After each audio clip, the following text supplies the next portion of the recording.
क्या सज्जाद लोन के अलावा कोई प्रो कश्मीरी नहीं है? मेरे ख्याल में देखिए, हमारा एक शेर हमने हंदवारा से भेजा है, वो इन सब की रातों की नींद उड़ाने के लिए काफी। उमर अब्दुल्ला की आशीर्वाद और ब्लेसिंग्स के साथ हुआ और बीजेपी के हक में वोट डाले। एक बड़ा खुलासा कर रहा हूं, कैबिनेट का एक बहुत बड़ा मिनिस्टर है उमर अब्दुल्ला का।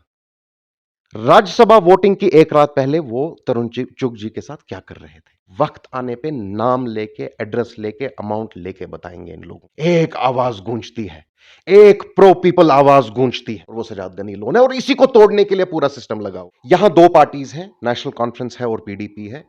सिस्टम बहुत कंफर्टेबल है दोनों खानदानों की। खानदान है एक्चुअली, एंटरप्राइजेस हैं, दो दुकान। ये तारीख में लिखा जाएगा कि कश्मीर को किस कगार पे आज पहुंचाया गया। एक वो पार्टी जिनका आज भी कहीं वजूद नहीं है, और ना इंशाल्लाह ताला अगले 20-25 साल, 30 साल भी वो कोशिश करेंगे, पैसा लगाएंगे, उनका वजूद कभी हो रहेगा ही नहीं। आज लोगों की आंखों से जो पर्दा है हट रहा है। बीजेपी के कहने पे कांग्रेस की वो एक सेफ सीट जो है उसको बिगाड़ने का काम नेशनल कॉन्फ्रेंस ने किया। एग्जैक्टली एक हाथ से उनके वोट लिए और एक हाथ से उनको इल्जाम लगा दिया, नहीं जी इन्हीं ने क्रॉस। कौन सा एमएलए अपने किस रिश्तेदार से कहां पे जाके लाइजनिंग और मांडवली और ट्रांसफर्स के पैसे ले रहे हैं, कि दिल्ली से चलाए हुए एक्सपेरिमेंट्स न कभी यहां चले हैं, न चले, न आगे चलेंगे। यहां oldest party, one of the oldest party People's conference है। We are here to stay. उन्हीं झूठे मक्कारों को बार बार वोट डालना है, एनसीपीडीपी एनसीपीडी। वो पार्टीज के बाहर ना जूं ही थोड़ा कोई बढ़ने लग जाए ना, तो उसके मुंडी पे तलवार मार दी जाती है। वो देख रहे हैं महराज मलिक आने वाले वक्त में चिनाब को खा जाएगा। हमारे कद के बराबर आ न सके जो लोग, हमारे कद के बराबर आ न सके जो लोग, हमारे पैरों के नीचे खुदाई करने लगे। बिस्मिल्लाहिर्रहमानिर्रहीम। कश्मीर कम देखने वाले तमाम नाजरीन को अशरफ राही का प्यार भरा सलाम पहुँचे। नाजरीन, आज हमारे साथ एक्सक्लूसिव बातचीत के लिए मौजूद है पीपल्स कॉन्फ्रेंस के स्पोक्स पर्सन मुनीब कुरैशी जी। इनसे हम जानेंगे आखिरकार नेशनल कॉन्फ्रेंस ने दावे बहुत सारे किए हैं 2024 के इलेक्शन से पहले पहले लोगों को बेशुमार सहूलियतें देने का, खासकर 1 लाख नौकरियों की बात हम करेंगे, एक माह फ्री गैस सिलेंडर फ्री देने की बात करेंगे, या 200 यूनिट बिजली, जिस पे तमाम गरीबों की नजरें कहीं ना कहीं टिकी हुई थी। लेकिन 1 साल गुजर गया अवामी सरकार को बने हुए, किस तरह देखते हैं, पीपल्स कॉन्फ्रेंस का नजरिया क्या है? सर, सबसे पहले आपका खुशामदीद। बहुत बहुत शुक्रिया। सर, 1 साल हुआ अवामी सरकार को, किस तरह देखते हो इस अवामी सरकार को? जो वादे अवाम के साथ किए गए थे, क्या वादे वफा हुए या अभी नहीं?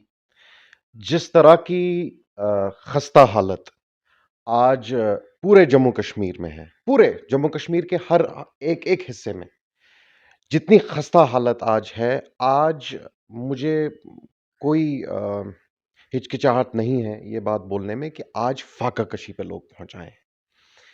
मैंडेट में किए हुए वादे तो बहुत दूर की बात है। ये तारीख में लिखा जाएगा कि कश्मीर को किस कगार पे आज पहुंचाया गया। ये पूरी दुनिया याद रखेगी। बदनसीबी है, हमारे अपने ही लोगों ने इनको वोट दिए। लेकिन वोट देने से पहले एक वाहद शख्स था जो इनके एक एक चीज आज हो रही है। 1 साल पहले इसकी पेशन गोई, इसकी प्रिडिक्शन जनाब सजाद गनी लोन साहब ने की, और जैसे जैसे की वैसे वैसे पूरा होता जा रहा है। नेशनल कॉन्फ्रेंस से कही है 2024 के इलेक्शन में आपको भी, पीपल्स कॉन्फ्रेंस को भी, अपनी पार्टी उसको भी बी टीम ऑफ बीजेपी का लकब दिया था। तो क्या लग रहा है उससे कहीं ना कहीं आपको वोट लेने में दिक्कतें हुई? देखिए साहब, मैं आपको एक बात बताऊं, एक डिस्टिंक्शन है, एक फर्क है पीपल्स कॉन्फ्रेंस और जो बाकी यहां रीजनल पार्टीज हैं। पीपल्स कॉन्फ्रेंस की अगर आप हिस्ट्री देखेंगे, तारीख देखेंगे, पीपल्स कॉन्फ्रेंस एक मूवमेंट है। पीपल्स कॉन्फ्रेंस एक प्रो पीपल मूवमेंट है, जिसकी बुनियाद शहीद अब्दुल गनी लोन साहब ने अपनी शहादत से खुद इसकी बुनियाद डाली थी। इसके बाद 15 से 20 साल सजाद गनी लोन साहब ने और उनकी फैमिली ने जेल देखा है, 3rd डिग्री टॉर्चर देखा है। सेंट्रल गवर्नमेंट तब जो चलाते थे, आपको भी पता है कौन चलाते थे, उनने इस कदर इनको हाउंड करने की कोशिश की कि बस इस इंसान को कैसे खत्म किया जाए, इसके पीछे लगे हुए थे। अब इसके पीछे आपको समझने की जरूरत है क्यों, ऐसा क्यों। जो जो यहां प्रो कश्मीर पर्टिकुलरली मैं आपको बताऊं, जो यहां कश्मीरी नेशनलिज्म की सियासत करेगा, प्रो कश्मीर की बात करेगा, उसको यहां उभरने नहीं देते हैं। उसको टैग लगाए जाते हैं, उसके पीछे इदारे लगा दिए जाते हैं, उसके पीछे बाकी पार्टियां पैसे लेके वोट काटने, क्रॉस वोटिंग, एमएलए खरीदना, हॉर्स ट्रेडिंग करने के लिए लगा दिए जाते हैं। यहां दो पार्टीज हैं, नेशनल कॉन्फ्रेंस है और पीडीपी है। सिस्टम बहुत कंफर्टेबल है दोनों खानदानों की, खानदान है एक्चुअली, एंटरप्राइजेस हैं, दो दुकानें हैं। सिस्टम और नई दिल्ली हमेशा, चाहे कांग्रेस हो, बीजेपी हो, जो भी हो, जनता दल जो रहा हो, वो इनके साथ बड़ी कंफर्टेबल है। इनको स्पेस दी जाती है, सारा मैकेनिज्म इनके फेवर में एंगेज किया जाता है। लेकिन हर हमेशा एक कांस्टेंट जो है एक कोशिश रहती है कि सजाद गनी लोन उभरना नहीं चाहिए। क्यों? क्योंकि सजाद गनी लोन प्रो कश्मीरी और प्रो पीपल है। क्या सज्जाद लोन के अलावा कोई प्रो कश्मीरी नहीं है? मेरे ख्याल में देखिए साहब, मैं other than being a part of People's Conference, मेरी कोई रिश्तेदारी नहीं है सजाद साहब के साथ। न खुदा न खास्ता मेरा कोई यहां से घर चलता है, न मुझे किसी कुर्सी की कोई लालच है, न मुझे कोई चीज है। मेरे जैसे लाखों नौजवान आज हैं जो आइडियोलॉजिकल लाइंस पे सजाद गनी लोन साहब के पीछे खड़े हैं, डटे हैं। बहुत कोशिशें की गई साहब, हमने धमकियां सुनी है, डराया गया, लोगों को घरों से भगाया गया। ये मूवमेंट है, जिंदा है और इंशाल्लाह उभर रही है। जिस तरीके से यहां एक्सपेरिमेंट्स किए गए, बड़े नमूने आए। एक आया, चुनाव लड़ा, पार्लियामेंटेरियन बना, उठा बैठा। वो क्या था कि सजाद गनी लोन साहब को पार्लियामेंट में जाने नहीं देना है। ये आवाज, कश्मीर की आवाज पार्लियामेंट में नहीं पहुंचनी चाहिए। उसके बाद 2024 के असेंबली इलेक्शंस हुए। एक वो पार्टी जिनका आज भी कहीं वजूद नहीं है और ना इंशाल्लाह ताला अगले 20-25 साल, 30 साल भी वो कोशिश करेंगे, पैसा लगाएंगे, उनका वजूद कभी हो रहेगा ही नहीं। उनको नेशनल कॉन्फ्रेंस के साथ काम एज स्पॉन्सर्स, फंडर्स लगाया गया कि सजाद गनी लोन साहब की हर पोटेंशियल सीट पे क्रॉस वोटिंग करवाई जाए। ऐसी ऐसी चीजें चलती रहेगी, लेकिन जो एक यलगार होता है, जो एक मूवमेंट होती है, जो लोग चलाते हैं, जो ऑर्गेनिक होती है, वो कभी नहीं टूटती है। ये 35-40 साल में नहीं टूटी तो आज कैसे टूटेगी? आज लोगों की आंखों से जो पर्दा है हट रहा है। आप देखेंगे 50, 51, 52 एमएलए हैं, इंडिपेंडेंट्स हैं, फलानी ऑपोजिशन खुद को बोलते हैं, बीजेपी उनकी सब छोड़िए या कांग्रेस की छोड़िए, एक आवाज गूंजती है, एक प्रो पीपल आवाज गूंजती है। इतने हल्ले हंगामे में एक क्लैरिटी की बात निकलती है, चाहे वो रिजर्वेशन हो, चाहे वो जो ये अनजस्ट सीआईडी वेरिफिकेशन का है, पासपोर्ट बंद का, नौकरियों का, पीएसए का है, महराज मलिक साहब का। कोई फायदा नहीं है साहब, हमें कोई लालच नहीं है। हम किसी को ये नहीं बोल रहे कल क्या पता हमारे साथ आ जाए, नहीं।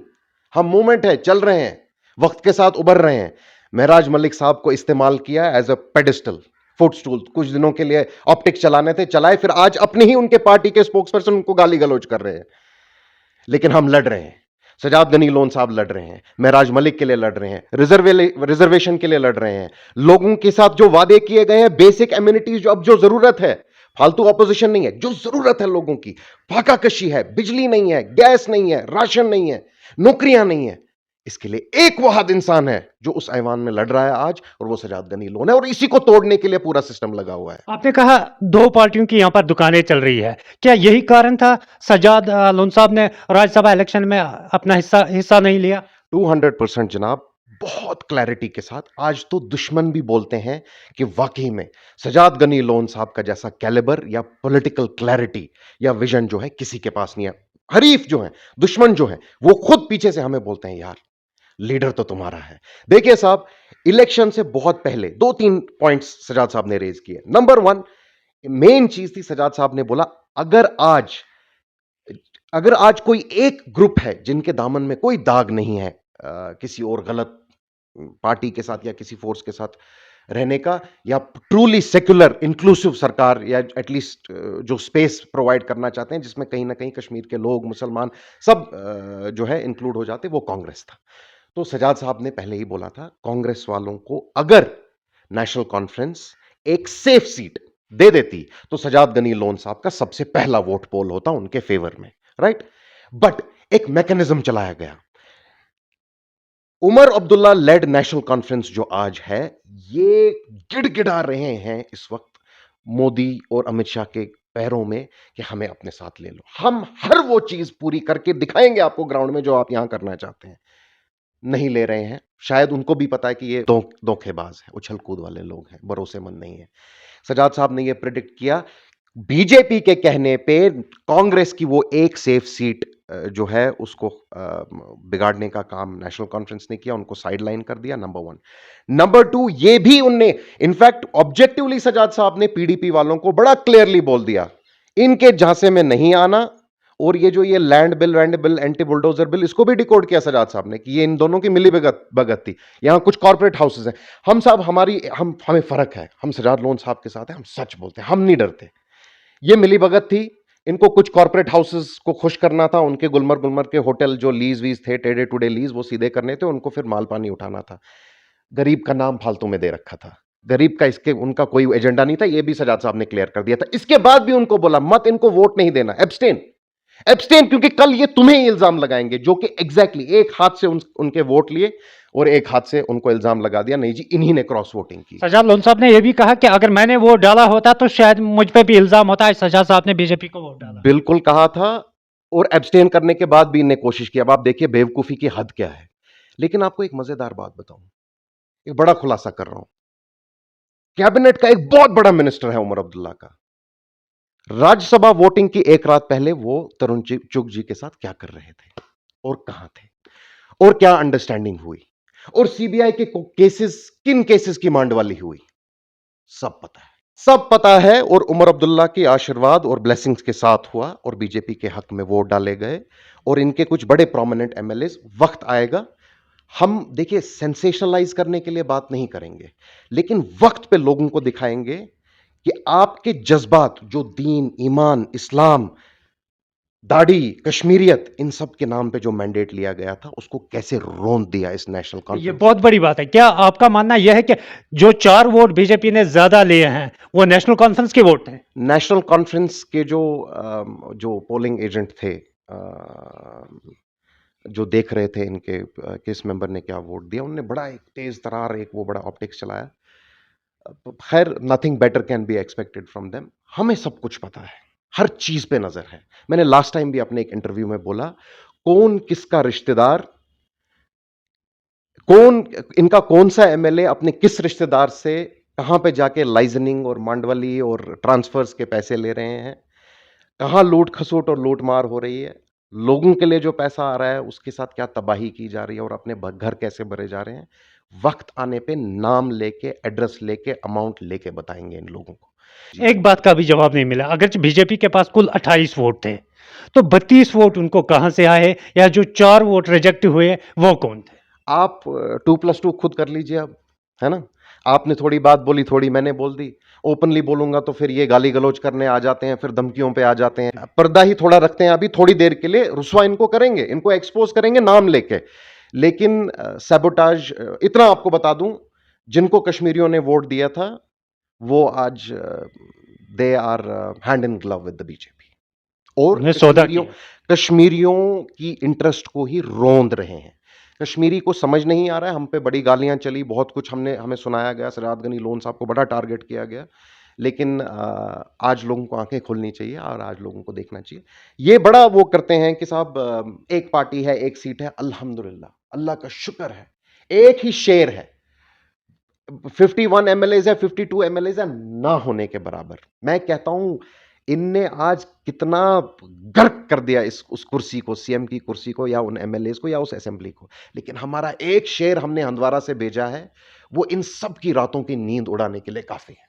कश्मीर में अगर हम बात करेंगे, 2 ऐसे लीडर्स हमारे हैं, कैंडिडेट है। एक महराज मलिक साहब जिस पे पीएससी लगा है, दूसरा रशीद इंजीनियर को भी डाला गया था। रशीद इंजीनियर साहब पार्लियामेंट मेंबर है, वो भी आज जेल में है। किस तरह आप इसे देखते हैं? क्या कहीं ना कहीं ये जमहूरियत के खिलाफ तो नहीं? समझदार के लिए इशारा काफी होता है। मैं आपको इतना बताऊं कि दिल्ली से चलाए हुए एक्सपेरिमेंट्स न कभी यहां चले हैं, न चले, न आगे चलेंगे।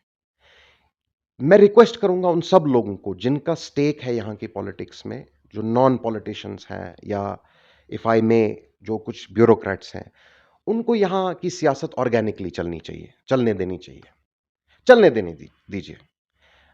ये एक्सपेरिमेंट्स नहीं चलेंगे, ये हमेशा डिजास्टर्स बनते हैं और फिर उल्टे ऐसे लोग जो है ना बन भी जाते हैं तो फिर लाइबिलिटी बन जाते हैं इन लोगों के लिए, फिर इनको चलाना बहुत मुश्किल हो जाता है इनके लिए। यहाँ oldest party, one of the oldest party People's conference है, we are here to stay. हम नहीं जा रहे कहीं। तो आगे क्या रहेगा? लाहेअमल क्या रहेगा बहुत आगे? क्लियर है, बहुत क्लियर है।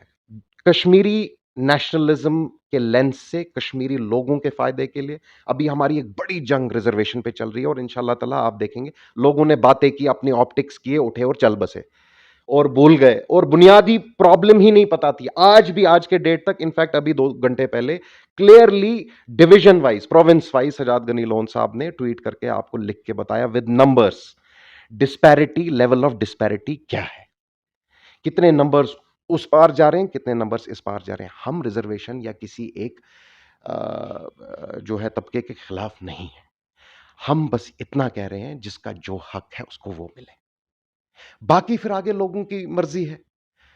अब लोगों के लिए जो बात कर रहा है उसको मजबूत करना है या उसकी कमर तोड़नी है और उन्हीं झूठे मक्कारों को बार बार वोट डालना है, एनसीपीडीपी एनसीपीडीपी, तो ठीक है साहब, फिर ऐसे कौम की फिर खुदा भी क्या ही मदद कर सकता है, जहां अपने ही दुश्मन हो। जहां हम खुद ही खुद के अगर दुश्मन हो जाए। एक और बात साहब जाते जाते आपको बता दूं, आपने महराज मलिक साहब की बात उठाई, मैं आपको ब्रॉडर पिक्चर में बताता हूं।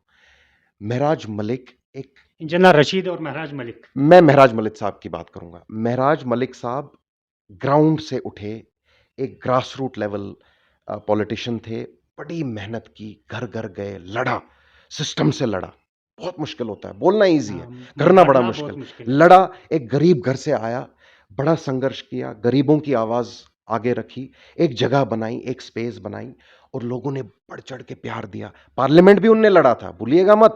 और उस टोपोग्राफी में जहां एक पहाड़ पे 2 घर है, दूसरे पहाड़ पे 4 घर हैं, जगह जगह जाके चल के, हेलीकॉप्टर नहीं था, गाड़ियां नहीं थी, चल के गए, पैदल स्ट्रगल के, चल हमने के गए। सब देखा।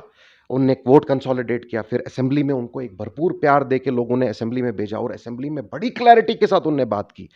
एक बात याद रखिएगा, ये वही बात है जो मैंने आपको सजाद साहब के बारे में बोला, इन 2 पार्टीज के बाहर ना जो ही थोड़ा कोई बढ़ने लग जाए ना, तो उसके मुंडी पे तलवार मार दी जाती है, उसकी उसकी गर्दन पे तलवार मार दी जाती है। यहां जगह देते नहीं है, हमारा भाई है, शेर है, और उसके आने से चिनाब में जो नेशनल कॉन्फ्रेंस, जो पीडीपी, जो बाकी पार्टियां, उन सब की बुनियाद डगमगा गई है। वो देख रहे हैं महराज मलिक आने वाले वक्त में चिनाब को खा जाएगा, स्वीप कर जाएगा, और उनके जेल जाने के पीछे कौन कौन लोग हैं ये भी हमें पता है।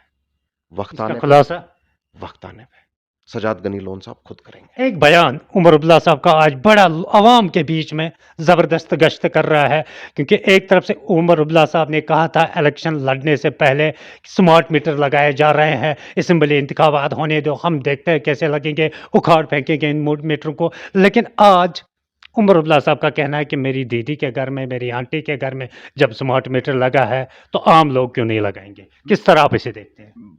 मैं वैसे ही देखता हूं जैसे सब लोग आज देख रहे हैं कि एरोगेंस बहुत ज्यादा पीक पे है, लेकिन उनको एक बात याद दिलाना चाहूंगा, वो देखेंगे ये इंटरव्यू, देखेंगे वो, इनके जो हैं आईटी वाले, वो बड़ी गालियां मारते रहते हैं मुझे, वो देखेंगे ये सब। उन तक एक मैसेज पहुंचाना चाहता हूं, जहां कश्मीरी लोग किसी को 51 सीट के मैंडेट पे बिठा सकते हैं ना आसमान पे, वहीं 50 फुट की जमीन में गाड़ भी सकते हैं। एरोगेंस कश्मीरी ने कभी एक्सेप्ट नहीं की है। थोड़ा एरोगेंस को टोन डाउन कीजिए, आपको कुछ करना नहीं है, वो हमें पहले से पता था।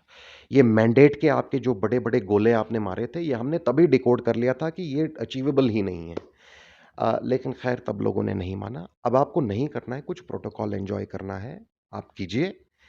और ये जो कुछ आपने 2-4 लोग रखे ना जो कश्मीरियों को गाली गलौज करते हैं, हमारे अफसरों को यहाँ नीचा दिखाते हैं, इनको थोड़ा कंट्रोल कीजिए, क्योंकि वक्त आने पे ना शायद ऐसा ना हो जाए कि आपको हेलीकॉप्टर से यहां से डायरेक्ट दिल्ली और दिल्ली से लंदन भागना पड़े। लेकिन अब मेरी गुजारिश है, हम तो ये लड़ाई लड़ रहे हैं, लेकिन अब ये है कि लोग भी आगे आए, लोग भी आगे आए और इन मक्कारों को रुस्वा करें, इन मक्कारों को बताएं कि हम इतने मुर्दा लोग नहीं हैं, हम मुर्दा नहीं हैं, हम सब देख रहे हैं। हमारे हाथ मजबूत कीजिए, सजाद गनी लोन साहब के हाथ मजबूत कीजिए, इंशाल्लाह हम हार नहीं मानेंगे, कितना हमें तोड़ें, हम लड़ते रहेंगे और इंशाल्लाह आखिर में जो है। थैंक यू सो मच हमारे साथ बातचीत करने के लिए। बात कर रहे थे हमारे साथ पीपल्स कॉन्फ्रेंस के स्पोक्स पर्सन मुनीब कुरैशी जी। कहीं ना कहीं एक बड़ा खुलासा, जहां अपने ही अपनों के दुश्मन है, वहां गैरों से क्या उम्मीदें लगाए हम, ये कहना है मुनीब कुरैशी जी का। दीजिए अपने मेज़बान अशरफ राही को इजाज़त। अल्लाह निगहबान।